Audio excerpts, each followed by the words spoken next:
Hey guys, in this video I will show you how to change the name of your Facebook page on Android. Alright, so let's begin. So the first thing that you want to do is open up the Facebook app on your Android device.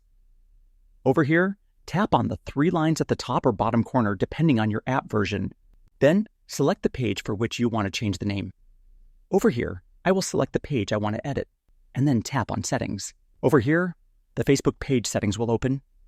Then, scroll down until you see the Audience and Visibility section. After that, over here, tap on Page Setup. Then, you will see the name option. Tap on it. Over here, you can now remove the old name and type your new Facebook page name. Make sure you check the spelling carefully because you can't change the name again for 60 days after this. After that, tap on Review Changes. Then, you will see a summary showing the current name and the new name. Over here, tap on Submit for approval. Sometimes your page name might change immediately, but in some cases, Facebook may take up to 2 to 3 days to approve it. So that's basically how you can change the name of your Facebook page on Android. And that's it for this video. If you found this helpful, consider subscribing and giving this a big thumbs up. Thanks.